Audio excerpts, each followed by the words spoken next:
ரொம்ப வருஷங்களுக்கு முன்னாடி கிங்கினிங்கிற பேர்ல ரொம்ப அழகான ஒரு ஆறு இருந்தது. அந்த ஆற்றின் இரு கரைகளும் பச்சை பசேர்னு மரங்களால் நிறைஞ்சிருந்தது. அதோடு சேர்த்து நல்ல பெரிய நிறைய பழங்கள் காய்க்கிற ஒரு அத்தி மரத்தில் நண்பர்களான பாலன் குரங்கனும் அணிலும் தங்கியிருந்தாங்க. அந்த பழத்தது எனக்கு. சரி இந்தா நீயே சாப்பிடு. அடேங்கப்பா, இந்த அத்திப்பழத்துக்கு என்ன ஒரு தித்திப்பு. இப்போ எனக்கு ஒன்று கிடைச்சிடுச்சு. நல்லா இனிப்பா இருக்கு. இன்னைக்கு நான் நிறைய சாப்பிட்டுட்டேன். அது உண்மைதான் வாலா. அத்திப்பழத்தில் இருக்கிற ருசியால நானும் இன்னைக்கு கொஞ்சம் ஓவரா தான் சாப்பிட்டுட்டேன்.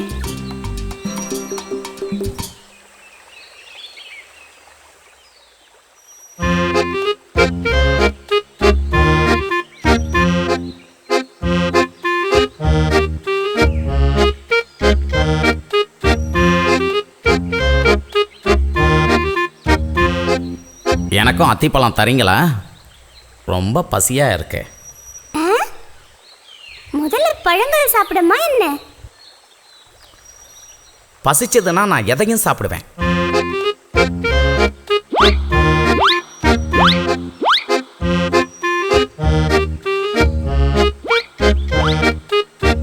அடேங்கப்பா, இந்த பழங்கள் எவ்வளோ சுவையாக இருக்கு, எவ்வளோ இனிப்பு. நிறைய சாப்பிடு, இன்னும் தரேன். ஆகாகா, ரொம்ப நன்றி நண்பா. என்னோட பசி தீந்துடுச்சு. நான் இப்போ கிளம்பட்டுமா? சரி சரி. ஆமாம், உன் பேர் என்ன? எல்லாரும் என்னை முருக்கன்னு கூப்பிடுவாங்க. ஆமாம், உன் பேர் என்ன? பாலன் குரங்கன். இவன் பேர் கண்ணன், அனில் கண்ணன். அப்படியா? சரி நண்பர்களே, நான் கிளம்புறேன்.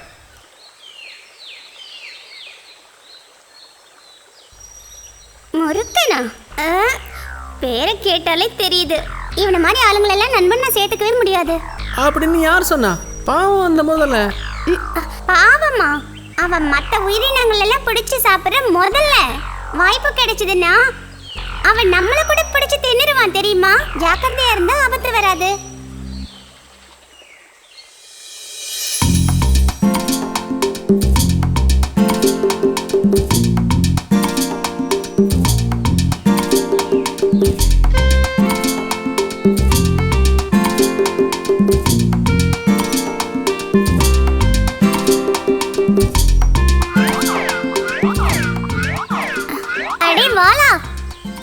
இந்த கிங்கினியாருக்கு பக்கத்துல இருக்கிற வாழை மரத்துல நல்லா வாழைப்பழம் காய்ச்சி தொங்கிட்டு இருக்கு.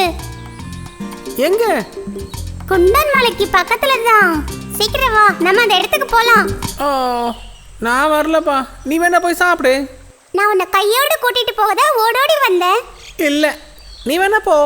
நான் என்னோட ஒரு நண்பனுக்காக எதிர்பார்த்து காத்துக்கிட்டு இருக்கேன். ஓ, யாரு? அந்த முருகன் முதலே தானே சொல்ற? ஆமா, அதனால என்ன? புதுசா நண்பன் கிடைச்சதும் நீ இந்த பழைய நண்பனை மறந்துட்டல்ல, அப்படிதானே வாலா? அப்படிலாம் ஒண்ணும் இல்ல. சரி சரி, நான் போறேன்பா.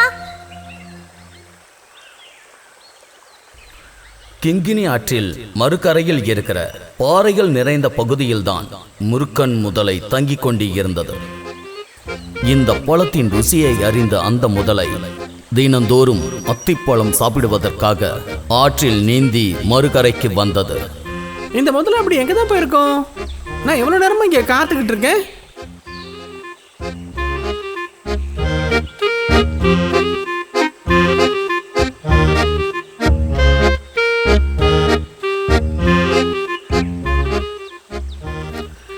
காத்திருந்து வெறுத்துட்டியா நண்பா? பின்ன என்ன, உனக்கு தரத்துக்காக நான் ஏற்கனவே நிறைய பழங்களை பறிச்சு வச்சிருக்கேன். எவ்வளவு நேரமா காத்துட்டு இருக்கேன். என்னை மன்னித்து விடு நண்பா, நான் தான் இப்ப வந்துட்டேனே.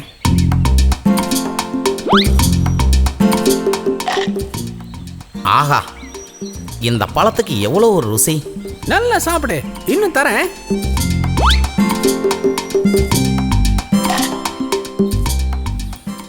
என்ன ஒரு சுவை இது. ஆஹா,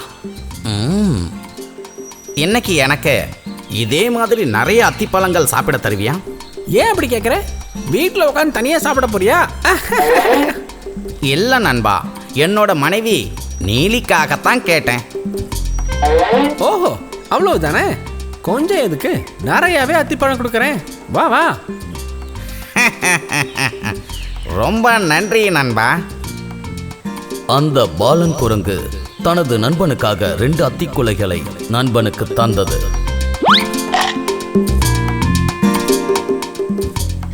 அந்த பழங்களை எடுத்துக்கொண்டு அந்த முதலை அக்கறையில் இருக்கும் தனது வீட்டுக்கு நீந்தி சென்றது.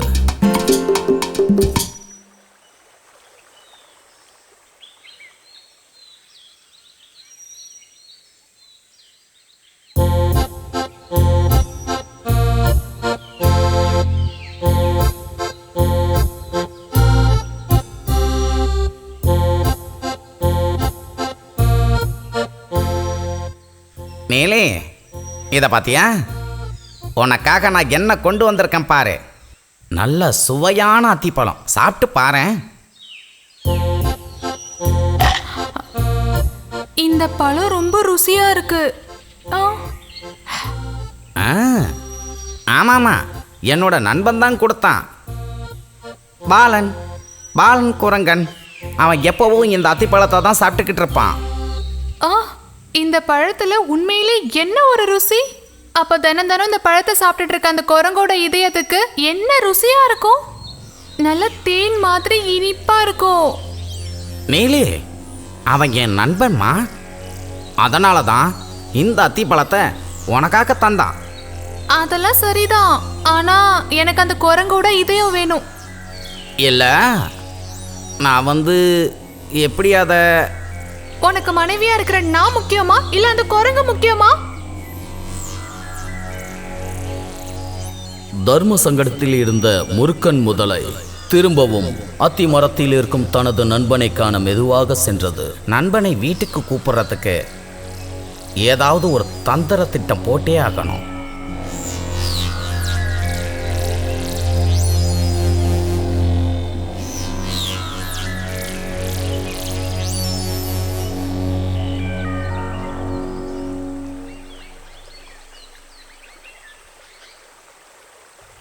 நண்பா, என்ன அருமை நண்பா.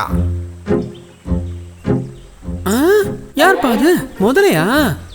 என்ன அத்திப்பழம் பத்தலையா? அது இல்லை நண்பா, நீ இப்போ உடனே புறப்படணும். புறப்படணுமா? எங்கே புறப்படணும்? என்னோட வீட்டுக்கு போகலாம் வா.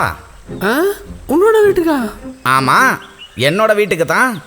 என்னோட மனைவி நீலியால் எனக்கு கொஞ்சம் கூட நிம்மதியே இல்லை. இவ்வளோ சுவையான அத்திப்பழத்தை கொடுத்தா உன்னுடைய நண்பனை வீட்டுக்கு விருந்துக்கு கூட்டிடுவான்னு சொல்லி கட்டாயப்படுத்துகிறா. அது ஒன்றும் இல்லை, நீ வருவேன்னு உனக்காக ஒரு சிறப்பு விருந்தே ஏற்பாடு பண்ணியிருக்கா. அப்போ இனிப்புகள்லாம் இருக்குமா? அட, எல்லாம் இருக்குப்பா. நீ இறங்கி வா, அக்கறையில் இருக்கிற வீட்டுக்கு போகலாம். அடேங்கப்பா. அடடா, அது எப்படி நான் வர முடியும்? நான் எப்படி உன் கூட வருவேன் சொல்லு?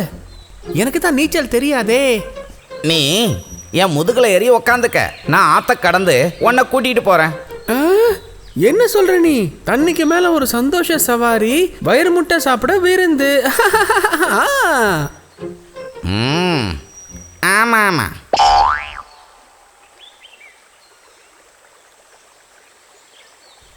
அவ்வாறாக பாலன் குரங்கனை தன் முதுகில் ஏற்றிக்கொண்டு ஆற்றில் நீந்தியவாறு அக்கறையில் இருக்கும் தன் வீட்டிற்கு சென்று கொண்டிருந்தது.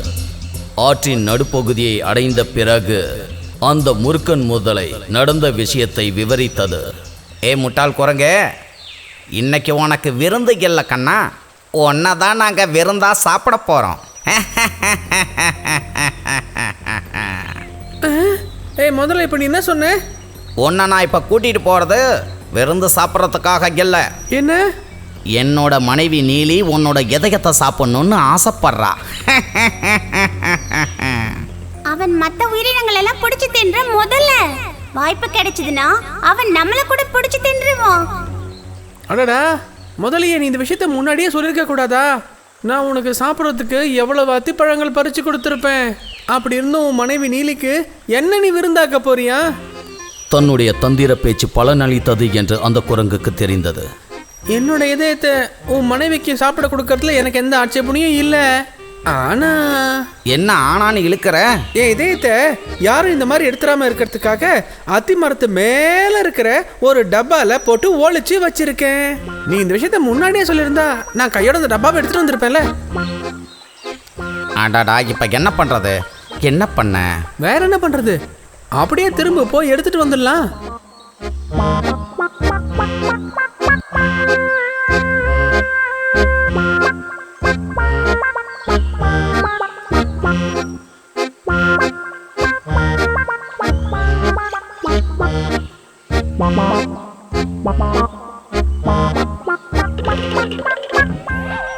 ஏடா முட்டாளே, மூளை ஆதவனே, நீ என்னோட நண்பன் இல்லடா, நீ என்னுடைய எதிரி. உனக்கு என்னுடைய இதயம் வேணுமா? ஏ குரங்கு, சீக்கிரம் போய் உன்னோட இதயத்தை எடுத்துட்டு வா. ஆண்டவன் உனக்கு மூளையை வைக்க மறந்துட்டானோ? இதயம் இல்லாம எப்படி ஒரு ஜீவனால வாழ முடியும்? அதை கழட்டி எங்கேயாவது டப்பால வைக்க முடியுமா? அறிவுன்றது சுத்தமா இல்லைல்ல. ஆகா, அட நண்பா, நீ ஏய் மரியாதை, நீ வாய முடிக்கோ. இனிமே நீ இந்த பக்கம் கூட வரவே கூடாது. உனக்கு அத்திப்பழமும் கிடையாது, உன்ன மாதிரி ஒரு துரோகிய நண்பனும் இல்ல. கண்ணப்பார் கோலி குண்டு மாதிரி போ. அதன் பிறகு எப்பவும் அந்த துரோகி முதலை கிங்கினி ஆற்றில் நீந்தி இக்கரைக்கு வந்ததில்லை.